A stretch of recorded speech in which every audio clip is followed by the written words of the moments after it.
终于到渤海府了，接下来的府市才是真正的战场。鲍家接连吃瘪，会不会在半路上出手报复？必须暗暗提防。停车，查验。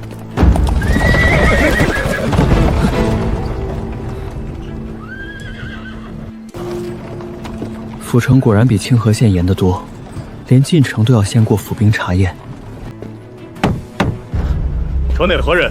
从何处来？进城做什么？我等从清河县而来，进城参加府试。后车是同行的长辈与同窗。车后无异。考栏打开，考牌和县试凭证可曾带齐？都已带齐，稍后便去府衙报名。收好。近日进城复考学子多，若遗失凭证，官府不会替你们补办。多谢提醒。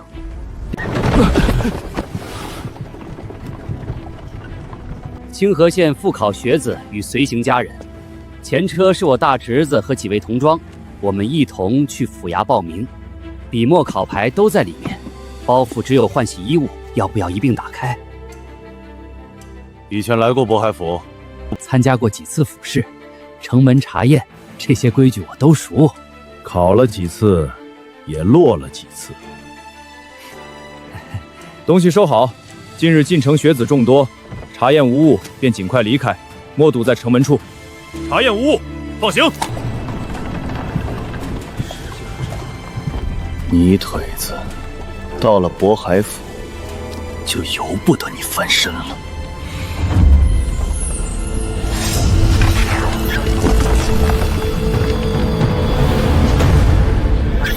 刚下船的黄花鱼，来晚可就没了。腌制水粉、针头线脑，府城里的新货嘞。海风里这股味道，倒与前世的家乡有几分相似。三多，你往里挪挪，我也看看。这便是渤海府城，比清河县大了何止10倍。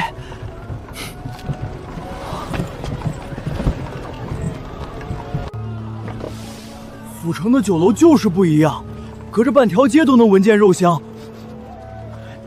这一路遇见的赶考学子越来越多，到了府城，才知道此次有多少对手。听说这次有5000多人复考，只取100人。但是想想我心里就发虚，还未进考场，先自乱阵脚，像什么样子？堂兄替我们补了这么久的功课，你还没进步告怨，便先说这种丧气话。我只是说实话，又没说不考。我也紧张，不过堂兄教的那些文章我都背下来了。紧张并非坏事，知道机会难得，进场后才不会轻忽。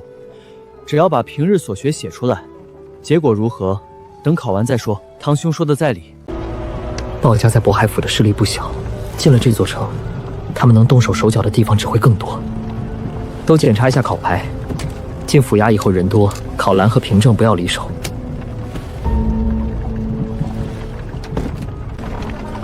前面第2个路口左转，先去府衙里房，别跟着那辆货车往东走，东边是去贡院的路。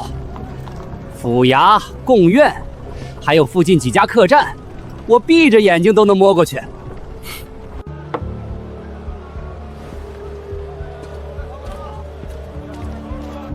前面左转，府衙就在这条街上。阿童，正门右边是里房入口，报名的队伍在那边。知道了。报名不走正门，看见那面里房木牌没有？去那边排队。都跟紧广文，府衙里人多，别弄丢凭证。这渤海府的繁华，不亚于前世的2线城市。连风里都有海腥味。鲍家在此地势力庞大，会挖什么坑呢？毁坏考牌、投毒，还是暗杀？不管什么手段，我都接了。原来是清河县按守唐公子，您快请。姓名、年岁、籍贯：唐寅，年16，清河县唐家村人，完成林生作保与5人互保。再回来领取考牌，多谢。你看，那个是清河县的县按守。清河县虽小，按守也不可小瞧，能压过1线考生，到了府市，至少也是前列人物。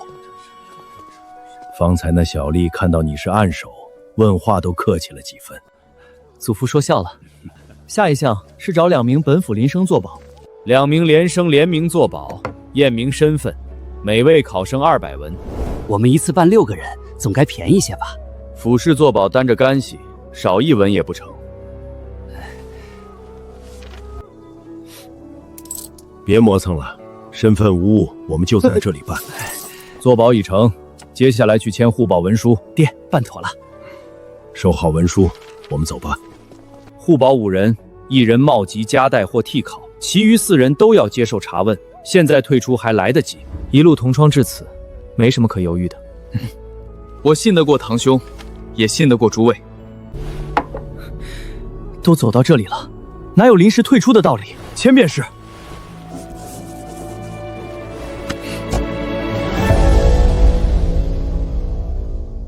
报名、领生作保、互保、考牌都齐了，都齐了。我的也无误。我的考牌也在，绝不会丢。手续办完了，先去住处，谁也不许再把考牌拿出来显摆。宅子已经租好，离贡院只有2条街，诸位安心住下便是。爹，还是你想的周到。沈伯父费心了，都是自家子侄，不必客气，快进院歇息吧。这是沈家的宅子，你倒比人家主人进门还利索。我是阿银的亲大伯，跟着自家侄儿住，这也能算外人？考牌你们记得收好，这一路折腾都累坏了。祖父您先回房歇一歇，我稍后去前厅。爹，真的，您就别老惦记着考牌来回问了，我都摸了3遍了。难得能这样歇一会儿。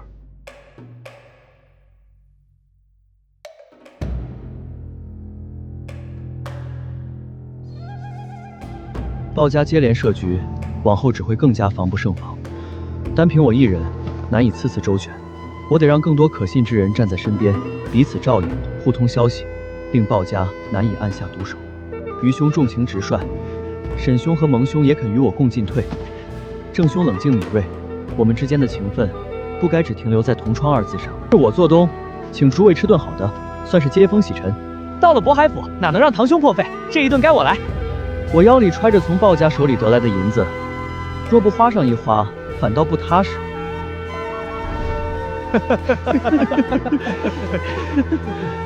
既然如此，我今晚可要好好宰一回堂兄这位暴发户。尽管点，花的又不是我的血汗钱。我们走吧。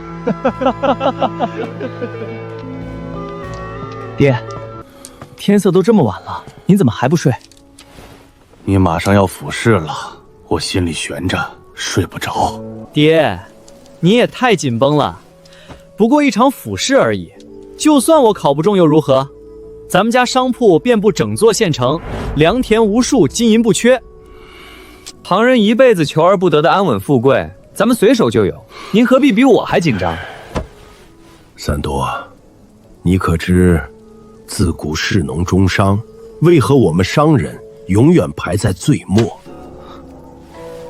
孩儿不懂，我们能做生意，衣食无忧，难道不比日日吃苦耕田、辛苦做工的人更风光吗？风光，那都是做给外人看的虚架子，半点不实在。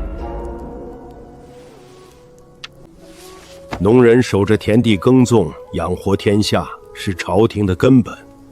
官府护着，世道容着，安稳度日，极少被官吏无克刁难。匠人手握手艺，百姓日用离不开，世人天然多几分敬重。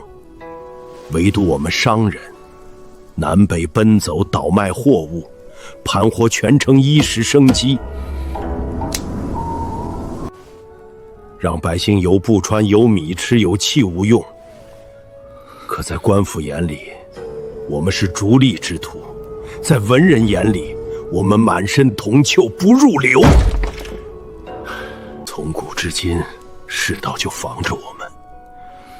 早些年，朝廷律法明文限制，商贾子弟连科考门槛都踏不进。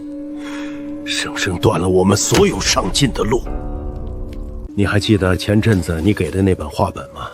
文部有趣，故事新鲜，我看销路极好，特意腾出咱们书铺的门里面帮他代烧，短短半月就卖出去几百册。我记得，可恨鲍家横插一脚，好好的说收就收，说回就回，半点道理都不讲。正是如此。那天衙门一纸文书直接送到店里，不问缘由，不辩对错，只一句有伤风化，就勒令全数下架，尽数销毁，半点商量的余地都没有。若不是爹这些年小心翼翼，常年打点乡绅，巴结官府，处处低头做人，就凭这一件事，一顶私印杂书、囤积牟利的帽子扣下来，咱们整条街的铺子当场就能给你封得干干净净。我半辈子攒下的家业，一夜就能打水漂。你看爹在外头风光体面，是人人恭敬的沈老板，可背地里呢，九品小吏上门，我得躬身行礼，备好厚礼赔笑脸。乡绅权贵设宴，哪怕是我出钱置办酒席，入座永远是最末等位置。我们有钱，却没有半点自保的体面和底气。这满屋金银，就像水上浮泡，看着饱满，风一吹，官一压，令一下，说没就没。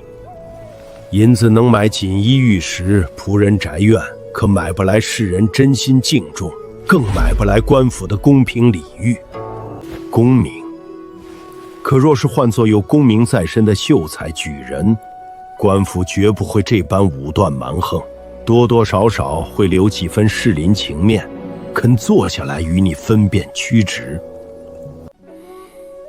三多，你生来有福，自打你出世那年，朝廷格外开恩，放宽旧规，允许商贾子弟参加科考。从那天起，我就知道，咱们沈家终于有出头的指望了。再过几日的府试，你若能顺利考过，离院士、离秀才功名就更进一步，才能真正踏入诗林，有资格说理。到那时，旁人提起你，先认的是有功名的读书人，而非沈家做生意的少爷。再遇上这般事，官府不会随意拿捏，你也有站出来说理的资格。爹这辈子人前富足，人后低头受气，我不想你重复我的日子。银子我能给你挣一辈子，可唯独不受人拿捏、不被人轻视的底气，只有功名能给你。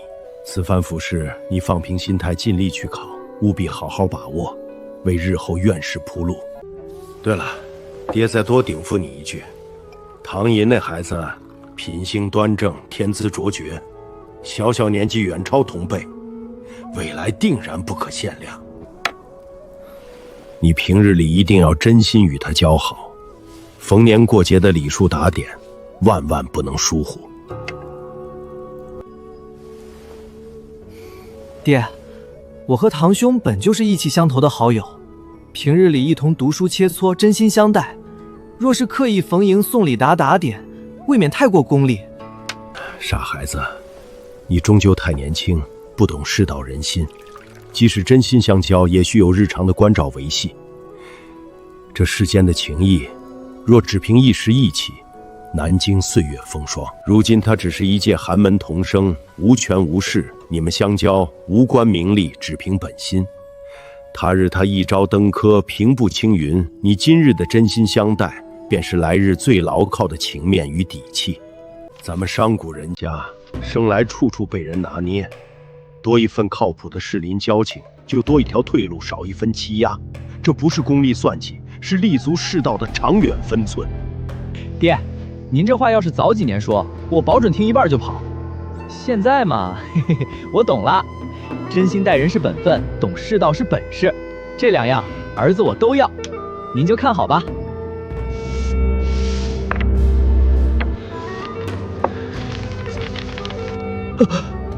临阵磨枪，不快也光，再撑一会儿。这么多人，我怕是没现世时那么幸运了。你若上不了，我更悬，想想便头疼。你们学唐广文，虽说平日嘴欠了些，却从不妄自菲薄。我看你这张嘴比我欠多了。阿银，你们几个记着，别心疼钱，按规矩办事。上次现世没给钱，被安排在臭号，这次绝不能再省了。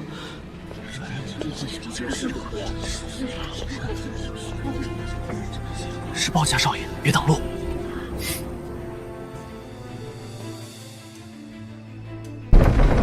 到了渤海府，仍有这么多人主动让路，鲍家的根比我遇上的更深。府试即将开启，所有考生按护榜名字列队，等待查验进场。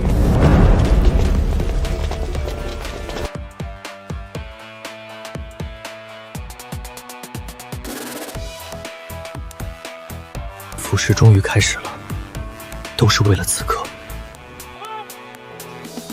都收起你们的心思，若核验时胆敢拿钱贿赂者，直接取消资格。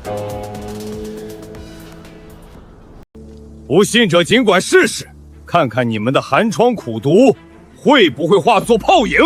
临时改规则，事先一点风声都没有，这么突然收紧，罢了。既然大家都不给，同在一条起跑线上，没什么好怕的。胆敢公然行贿，取消考试资格，拉下去游街示众。我上回来府试，明明还不是这样，来真的。清河县唐寅现世按手，过去，脱掉外袍，解开腰带，双臂举起。查得这么狠，这架势不像是例行公事。揉碎的干粮，蓝底的黑褐色污痕，这绝不是失手，是冲着我来的。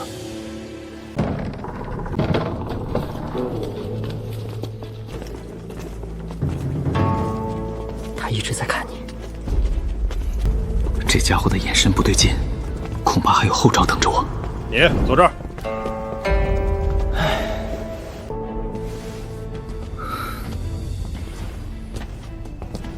只剩你了，跟我走。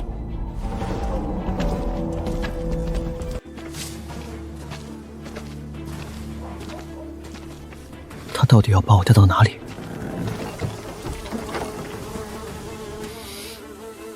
该死臭号，居然把我分到这种地方！你去坐那里。这位大哥，那边全是空位，能否让我坐过去？哪儿来这么多废话？若是不想考，现在便给我滚出去！很好，这笔账我记下了。你等着。再敢多说一句，立刻取消考试资格！这张脸我记下了，以后定要好好亲近亲近。突然改规则，特意针对，又安排在臭号，这连在一起绝不是巧合。鲍家这群老狐狸，手伸得真长，这不见血的软刀子，杀伤力真是无与伦比。大侄子，你多保重。封闭了这么久，味道怎么还这么冲？鲍家不会把茅坑都挪过来了吧？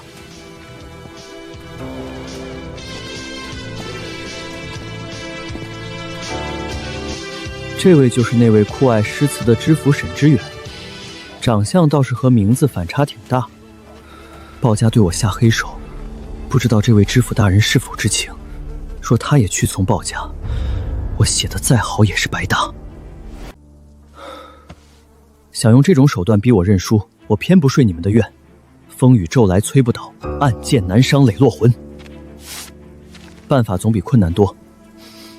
支棱起来，准备开考。那个写出村居的县按手唐仪，不知在哪个位置，真想看看他这次能写出什么佳作。坐在这位置，不管读了多少书，都意味着提前出局了。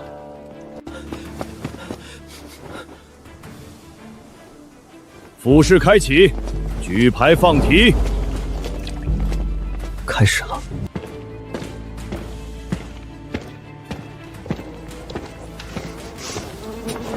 这该死的臭号，真是一刻都不想多待。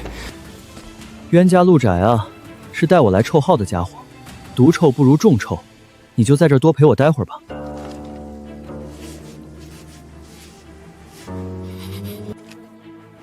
这小子故意的吧？我快憋不住了。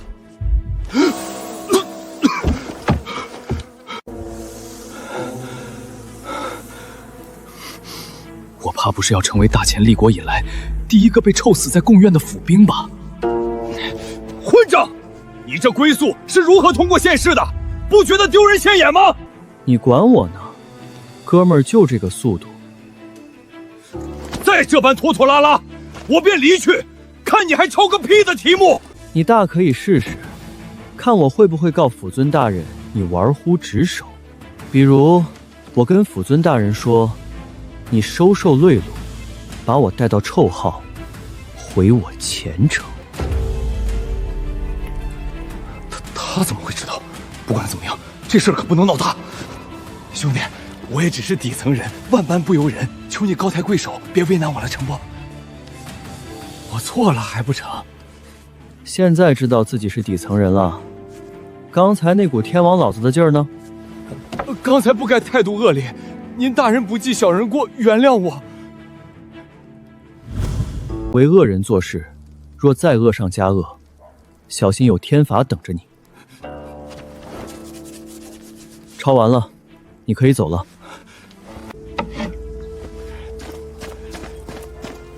小仇不隔夜，先斩除爪牙，后续再跟鲍家慢慢算账。克己复礼为人，《论语》言臣。关键在于从克己与复礼两个维度论述人，非克己则心逆于私，非复礼则行悖于礼，二者缺一，则人必不立。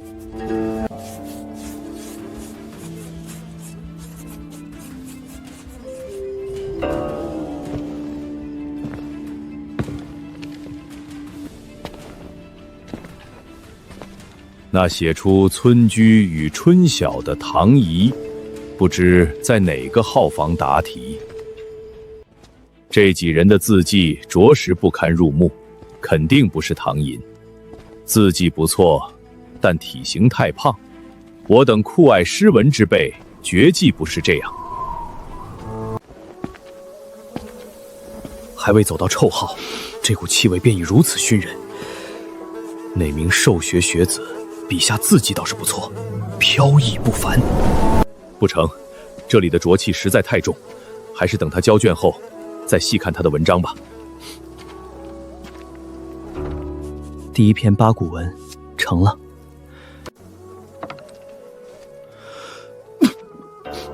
这臭气如决堤洪水般扑来，再待下去，怕是真要出人命。第二题，皆雅言也。叶公问孔子与子路，竟是解答题。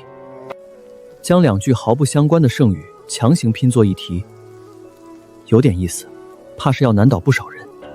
雅言是以言守礼，子路应对则以行见成。二者虽言言一行，却同以诚为内，礼为外，共性找到了。破题因为事虽分乎言行，礼实同归成礼。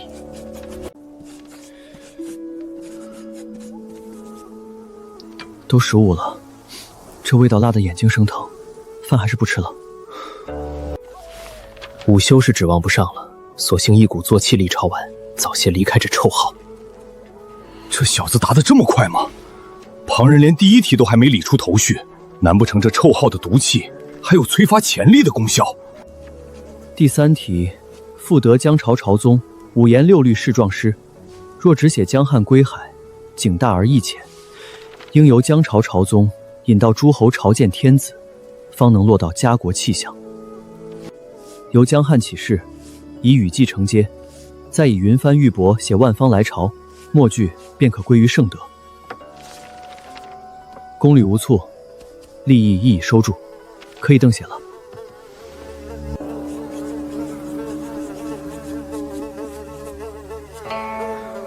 终于写完了，这篇江于朝宗，拿个好名次应当不难。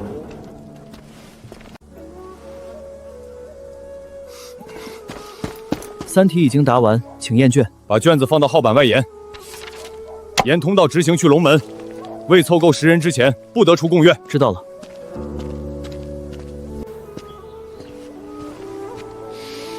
啊，终于活过来了。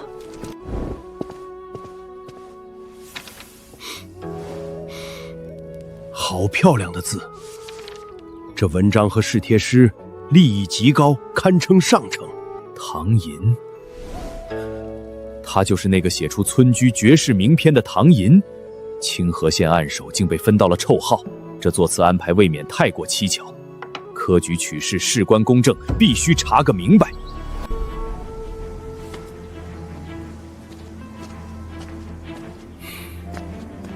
哟，好巧，唐暗手在臭号旁边考试，感觉如何呀？这么早交卷，是不是被熏出来的？正愁没机会找包家算账，你倒自己送上门来了。你要干什么？若是在这里动手，你必被除名。鲍少，我身上带着原汁原味的臭号气息，你亲自感受下就知道了。唐寅，你这混账！这唐寅身上的臭号气味，简直让本少爷受不了了。唐寅，你等着！竟让本少爷如此难堪，此事我绝不会作罢。你们鲍家已经多次要我好看了，唐饼、如花、臭号，真是用心良苦啊！来而不往非礼也，便让我这个乡野村夫向你讨回些利息吧。怎么又被他抱住了？这股臭味，本少爷快受不了了！兄台，这是什么情况？府试交卷还有这等环节，科考并无此环节，想必是这二位情深意重，迫不及待要宣泄而出。混账！你给我松手！找死是不是？鲍少，我都被你家折磨进了臭号，与死也没什么两样，用不着拿这些来吓我。本少爷怎么就沦落到跟他搅和在一起？这下真是晦气到底了。唐寅，只要你放开我，本少给你10两银子如何？10两就想脱离臭号的熏陶，鲍少，你觉得可能吗？30两，我给你30两总行了吧？快去放开我！鲍少背后可是清河县第一家族，30两，你打发叫花子呢？岂有此理！100两，我身上就这些，你爱要不要？成交。既然出钱了，那就暂且放你一马。钱呢？我见到钱才能放手，你赶紧拿银子。给你，拿了钱赶紧滚开！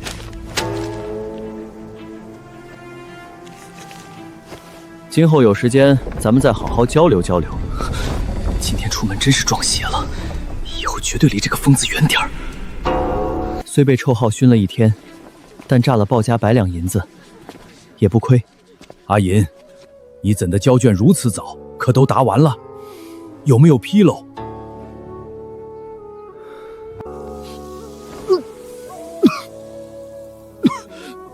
怎么了？我莫不是生病了？胳膊有问题吗？这气味，阿爷这小子是掉进粪坑里了吗？这也太作践人了！银儿，你这难不成是抽到了臭号？老天爷，这怎生是好？老夫考了一辈子，也就撞上一次这等霉运。银儿头回下场，竟遭此大难，叫我这个当祖父的心里如何不痛？臭号不是人力能扛的，考不好也怪不得你。养好身体，明年再来便是。坐在臭号旁，没人能不受影响。这一场即便失利，以你之才，明年必过。堂兄先养好身体，府试绝不只有这一次。堂兄，咱们都知道你的本事，这回只是位置太倒霉，明年再考，我们还陪你。大侄子，落党不算什么，大伯10几年不也这么熬过来了？你先歇一会儿，今年唐家还有我这次多半能过。怎么都认定我必然落榜？算了，现在五脏六腑闹腾的厉害，不解释了。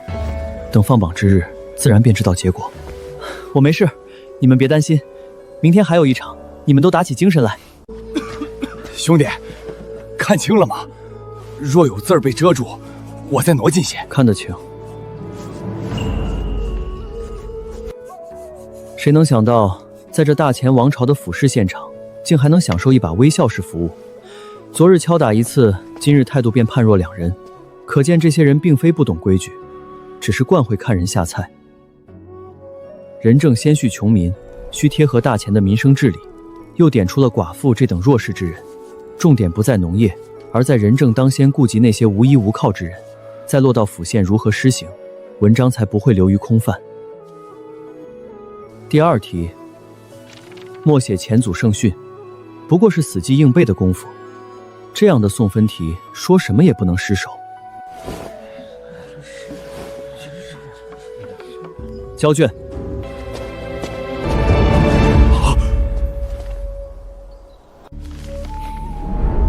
昨日那疯子，怕是还守在龙门那处等着。且先让他凑够10人出去，本少再交卷不迟。本少爷才不是怕他，不过是不愿再沾那股臭味罢了。第3日了，竟已能忍住这股味道，人的适应能力，说来是真叫人哭笑不得。这位竟与臭号相处的浑然大成，半分如坐针毡之态也无，当真是闻所未闻。